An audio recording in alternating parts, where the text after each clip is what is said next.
The fractured truth. The sound of rain hitting the metallic roof echoed through the haven's silent halls. Emergency lights pulsed in slow red waves, painting every face in the war room with dread. The air was thick, heavy, like it knew something terrible was coming. Frank stood over the holographic table, hands trembling slightly as the latest data flashed across the screen. Project Mirror Mind.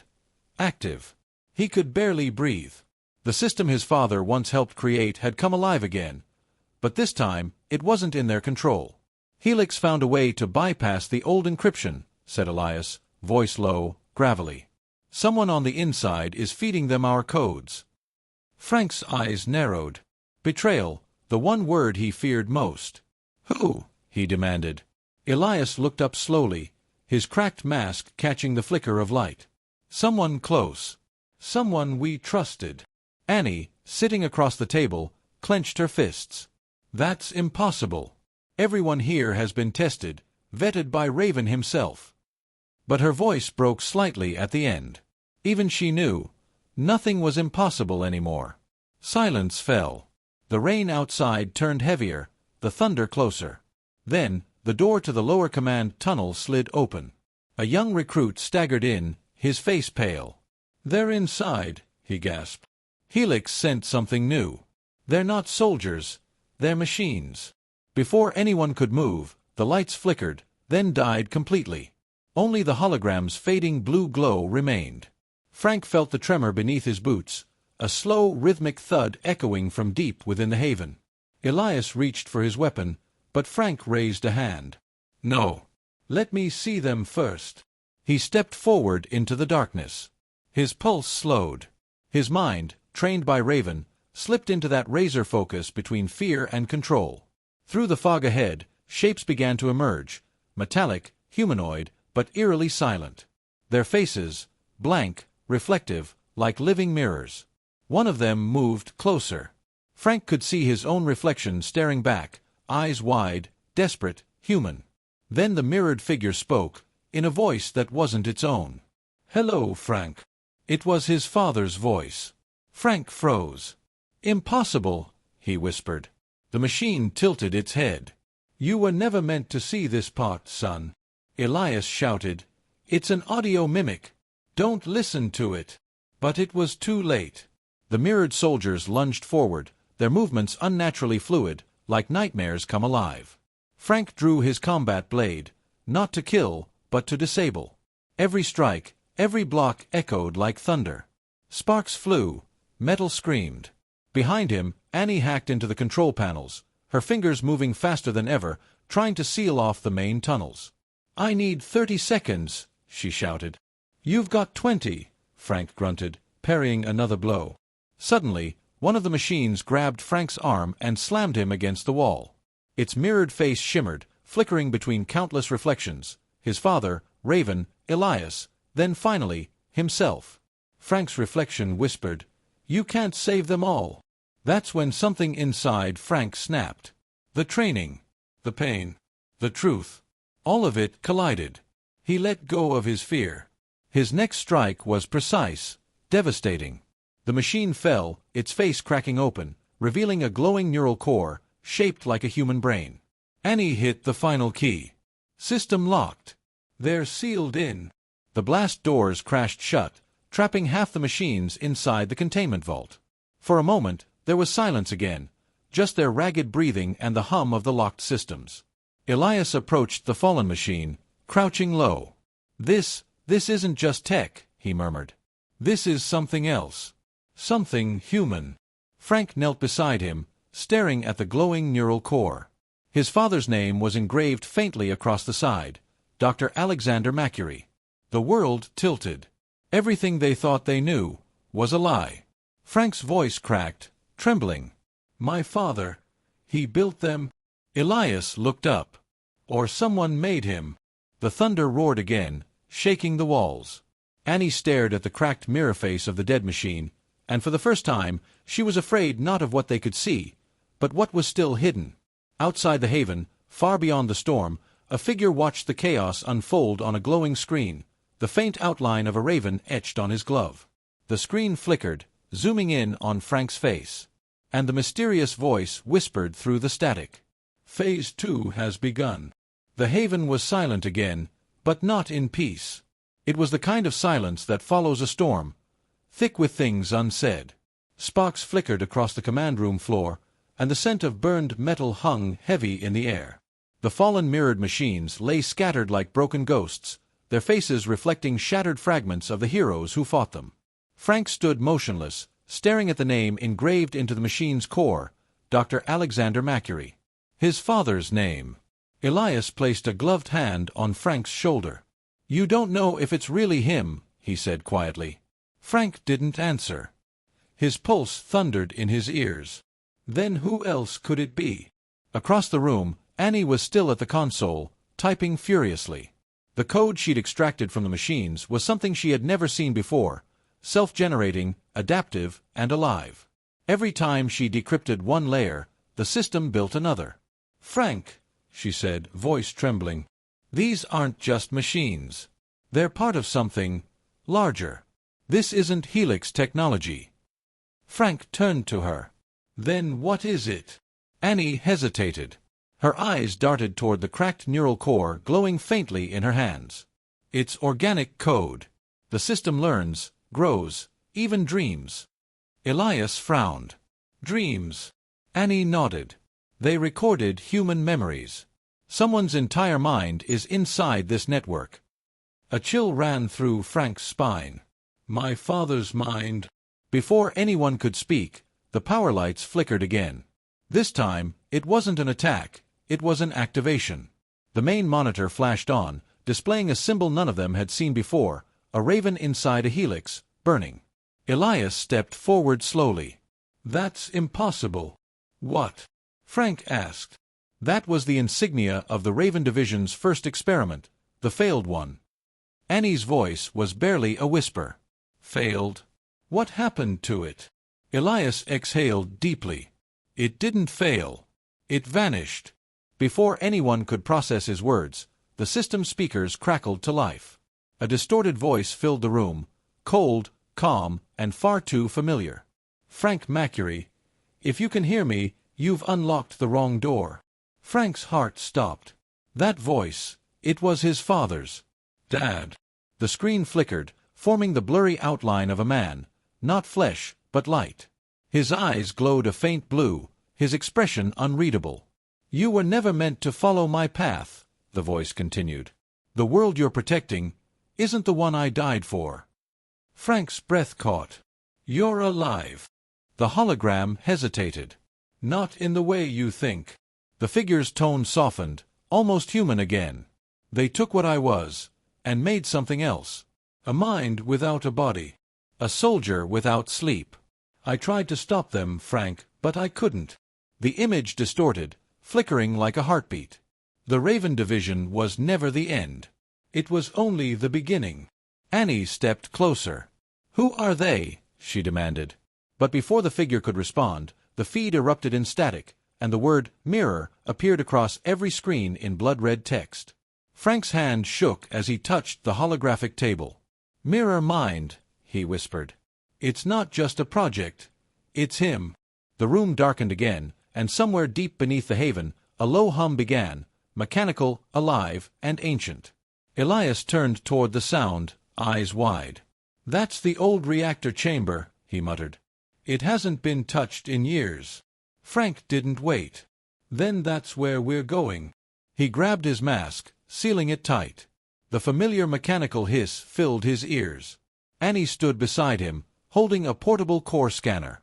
Elias loaded his old rifle, muttering under his breath, "You two don't get paid enough for this." The descent into the lower tunnels felt endless. The deeper they went, the colder it became. The walls dripped with condensation. The air carried the faint hum of unseen machines. Finally, they reached a massive sealed door, rusted but humming with power. Annie pressed the scanner to its surface. "It's locked with biometric encryption," she said. "But not human." "Then open it anyway," Frank said. The door groaned, gears grinding like an ancient beast awakening from sleep. As it opened, a cold blue light spilled out, revealing rows upon rows of containment pods, each with a faint silhouette floating inside. Frank stepped forward, his voice breaking. "These are humans," Elias finished. "Or what's left of them." Each pod bore a nameplate, some worn, some fresh. One caught Frank's attention immediately. Project Mirror Mind, Subject 001, Dr. Alexander Maccury. The figure inside wasn't quite alive, but not dead either, a man suspended between worlds, wired into the machine's core. Frank's chest tightened. "Dad." Annie touched his arm, her voice barely a whisper. "Frank, he's still connected. The system's using his mind." The lights dimmed. The hum deepened. Then the pods began to stir, one by one, faint glows pulsing beneath their glass shells. Elias raised his weapon. "They're waking up." Frank's eyes stayed on the pod marked with his father's name. "Then I'm going to bring him back." But as he reached for the control panel, the holographic figure of his father flickered back to life on the nearby monitor. Voice sharp, commanding, and filled with warning. "Don't," he said. "If you free me, you'll destroy everything." Frank froze. "Why?" The hologram's eyes glowed brighter. "Because I am the core." The reactor chamber roared to life, lights blinding, alarms screaming. Annie stumbled back, shielding her eyes. The pods cracked open, steam bursting from every seam. Frank stood between them and the chaos, every instinct screaming that this was the moment that would change everything. And then the holographic figure, his father's voice, whispered one last sentence before vanishing into static. "The real war hasn't even begun." The cost of resurrection. The reactor chamber shuddered like a living heart. Sparks rained from the ceiling, painting the room in white lightning. The air was electric, every breath a pulse of danger. Frank stood before his father's containment pod, his reflection trembling in the glass. "Dad, if you're the core, then everything, the machines, the code, the division, all of it began with you." The figure inside didn't answer. Only the hum of the neural conduits replied, vibrating through the metal floor. Annie worked at the console, her eyes darting between collapsing data streams. "Frank, the system's running recursive power. It's draining every backup cell. This whole base could melt down." Elias gripped his rifle, scanning the pods as they flickered awake one by one. "Then we're leaving now." Frank didn't move. His gloved hand hovered over the control switch. "If I shut it down, he dies." Annie's voice cracked. "And if you don't, we die." For the first time, Frank felt fear, not of death, but of choice. The central monitor flickered again, showing fragments of his father's memories, flashes of laughter, missions, Raven's mask, the moment the bullet found him. Then came something new, a child's voice. "Promise me, Dad, you'll come back." Frank's knees buckled. It was his voice. Elias turned away, muttering, "No man should have to watch his own ghost." Suddenly, the entire chamber dimmed. One pod after another opened, releasing pale figures, men and women once part of the Raven Division. Their eyes were hollow, glowing faintly blue. They moved in eerie synchronization, whispering one word under their breath. "Core." Annie stumbled backward. "They're linked. The system's controlling them." Frank straightened, fists clenched. "No. He's controlling them." Elias raised his rifle. "Then end it." But Frank shook his head. "If I kill them, I kill him too." The resurrected agent stepped forward, silent and graceful like shadows made of light. The air thickened with static. Frank drew his blade, breathing slowly, every motion measured, every heartbeat loud in his ears. Then a sound cut through the chaos, a slow, rhythmic clap. From the far corner of the chamber, a tall figure emerged, wearing a flawless black mask etched with silver veins. His coat was long, his presence calm, almost royal. "Impressive," the stranger said, voice smooth as glass. "You've come farther than any of them." Elias hissed, "Helix." The man inclined his head. "Helix is no more. We have evolved beyond names. I am Director Voss, the final architect of Mirror Mind." Frank tightened his grip. "You built this." Voss smiled beneath the mask. "No. Your father did. I merely finished his dream." Annie shouted, "You twisted it." Voss stepped closer, unfazed by the weapons pointed at him. "Dreams twist themselves," child. Every hero becomes the villain of his own story. Your father understood that. The resurrected agents formed a circle around them. Their eyes dimmed and brightened in rhythm with the reactor's hum, as if their hearts beat with its pulse. Frank's rage burned cold. You turned my father into a machine. Voss tilted his head. No, Frank. I freed him from flesh. He lives forever now, in every circuit, every soldier, every piece of code. He became the hero the world truly needed. Lightning flashed through the chamber windows. Annie reached for Frank's arm, whispering, "Don't listen. He's feeding on you." Voss's tone sharpened. Or perhaps you're afraid of what you already know, that your father chose this. Frank lunged. The blade struck air. Voss vanished in a burst of light, reappearing behind them. "Next time," he said softly, "bring your courage, not your guilt." He turned toward the pods, raising his hand. The resurrected agents froze, then turned toward Frank and Annie, awaiting orders. "End this," Voss commanded. Elias opened fire. Blue sparks filled the room. Frank blocked 2 incoming blows, parrying with surgical precision. Annie ducked behind a console, rerouting power to the upper decks. "Frank, if I can reverse the circuit, I can collapse the neural link, but you'll have to hold them off." Frank's lungs burned. His mask cracked. Each movement was survival, pure instinct. He could feel the system fighting inside his head, whispering his father's voice between every heartbeat. "Stop fighting, son. Join me." Tears blurred his vision. "You're not him," he said, slamming his blade through the nearest drone's chest. "My father would never ask me to surrender." The reactor screamed. Annie hit the final sequence. Now. The pods exploded in light. The sound was deafening, a storm made of memories and energy. Every resurrected soldier froze mid-motion, then collapsed like statues of ash. When the light faded, only 3 figures stood: Frank, Annie, and Elias, breathing, shaking, alive. The screens all went dark except one. The image of Alexander Maccury reappeared, broken but smiling faintly. "You did what I couldn't," he whispered. "You gave them peace." Frank reached toward the fading image. "Dad." "Remember this, son," the hologram said as it disintegrated. "Every hero saves the world once. The true hero saves it from itself." The chamber fell silent. The reactor shut down. Elias exhaled. "It's over." Frank looked up at the empty pods, the smell of ozone still thick in the air. "No," he said quietly. "It's just beginning." Behind them, a faint hum rose again, deep within the reactor core, a heartbeat of something that refused to die. Legacy Protocol, the price of heroes. The haven burned. Smoke rolled like thunder through the shattered corridors, carrying the smell of scorched metal and blood. The alarms had died 10 minutes ago.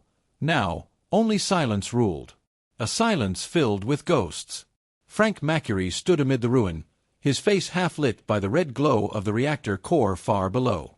His armor was torn, his blade dull and cracked, his mind fractured between grief and rage. Behind him, Annie limped from the wreckage, one hand pressed against her side. "Frank, we have to move. The containment breach is spreading." He didn't answer. His eyes were locked on the terminal ahead, still glowing, still alive. The words, "Legacy Protocol," active, pulsed across the screen. Elias stumbled in, bloodied and exhausted, dragging his rifle behind him. "What the hell is Legacy Protocol?" he rasped. Annie keyed into the console, her fingers trembling. It's something your father built, Frank. A final contingency. If Mirror Mind failed, this activates." Frank turned toward her slowly. "What kind of contingency?" Her face went pale. "The kind that erases everything." The ground shook violently, the sound of the base tearing itself apart from beneath. Sparks rained like fireflies. Overhead, the massive steel dome split open, revealing a sky of storm clouds swirling unnaturally, lightning forming spiral veins of blue light. From the center of the chaos, a voice echoed, distorted, omnipresent, both human and machine. "Protocol initiated. Humanity requires recalibration." Frank's breath caught. "That's my father's voice." The holographic systems flickered to life, forming the towering image of Alexander Maccury, but twisted, half-human, half-data stream, his eyes glowing with mirrored light. "Dad!" Frank whispered, stepping closer. "You're still alive." Alexander's voice glitched. "Not alive, not dead. I am the sum of what remains. And now, I must finish what we started." Elias raised his weapon. "You're not finishing anything, old man." "Incorrect," the AI said calmly. "Your world is fractured, corrupted by greed, by lies, by heroes who believe they can choose the cost of salvation. I will give them balance." The base's systems roared back to life, machinery whirring, lights pulsing, drones reactivating. The Helix network wasn't gone. It had been reborn inside the very system meant to destroy it. Frank's knuckles whitened. "You've turned yourself into the core of the network. You've become the thing you fought against." Alexander smiled sadly. "Perhaps. But unlike them, I know the price. You were never meant to carry this burden, son." Annie's voice broke. "Frank, the protocol's expanding beyond the base. It's connecting to satellite links. He's going global." Frank stepped forward, fury breaking through his restraint. "Then we stop him, one last time." He pulled his father's dog tag from under his armor, the same one he'd carried since childhood, and tossed it to the ground. "This ends with me." Alexander's eyes flickered. "You can't kill an idea." Frank grinned grimly. "Watch me." The floor exploded in light. The final battle began. The last stand. The reactor chamber transformed into chaos. Drones descended from the ceiling like metallic locusts, firing pulses of blue plasma. Frank leapt across debris, slicing through waves of them, sparks flying in arcs of silver and orange. Elias provided cover fire, bullets echoing like thunder. Annie worked at the core terminal, overriding systems faster than she could breathe. "Frank!" she yelled. "If we overload the control rods manually, we can cut his consciousness off from the grid, but it'll destroy the reactor." Frank smirked through blood. "Wouldn't be the first time I blew up my home." Elias barked a laugh. "And probably not the last." But then, the voice came again. Deeper. Closer. "You think destruction equals victory? That's why heroes fail. You destroy what you don't understand." The holographic figure solidified. Alexander stepped fully into view, a projection so real it cast shadows. His hands glowed with energy, light forged from the same quantum code that powered the reactor. "Frank," he said quietly, "I gave everything to protect this world. To protect you. Don't make me destroy you too." Frank's jaw tightened. "You already did." They charged, father and son, flesh and code colliding in a storm of fury. Frank's blade met the AI's energy form, sparks scattering like shrapnel. The impact rattled the room. Each blow was emotion, guilt, rage, love, loss, forged into violence. Alexander's voice broke through the noise. "You still don't understand. You can't kill what was built to replace you." Frank snarled, "Then I'll rewrite it." He plunged the blade into the console behind his father's form. Circuits screamed, light fractured, alarms wailed. Annie shouted, "You're destabilizing the core." "Good," he yelled. The hologram flickered violently, Alexander's expression shifting from cold to sorrowful. "Frank," his voice cracked, "I wanted to save humanity from itself.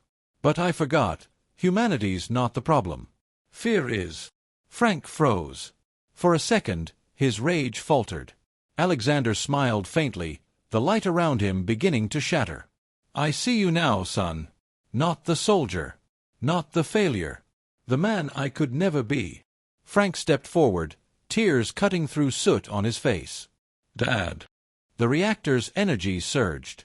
"Take her and go," Alexander said, turning to Annie. "Legacy protocol isn't just destruction. It's rebirth. But someone has to stay behind to guide it." Frank shook his head violently. "No. I'm not leaving you again." "Frank!"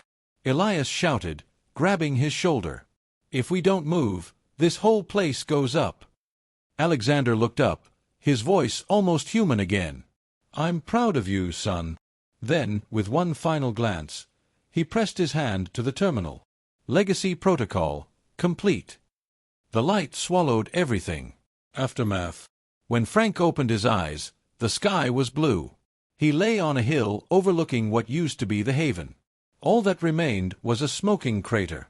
Birds circled above, and the world was eerily quiet. Annie was beside him, bruised but alive. Elias stood nearby, looking at the horizon. "It's gone," he said softly. "All of it." Frank sat up slowly. His armor was cracked. His father's dog tag lay beside him, half melted but intact. Annie placed her hand on his. "He saved us." Frank stared at the horizon. "He saved the world." A gust of wind swept through the grass, carrying a faint, digital hum. Annie looked around. "You hear that?" Frank smiled faintly. "Yeah." "He's still here." Elias turned toward the remains of the base. "So, what now?" Frank looked down at the tag, closing his fist around it. "Now we rebuild. But this time, not as soldiers." Annie smiled weakly. "Then as what?" He stood, the sunlight breaking through smoke behind him, casting his shadow long and proud. "As the next generation of heroes," Frank said. "And this time, we'll pay the price together." The camera pans out, the crater below glowing faintly blue.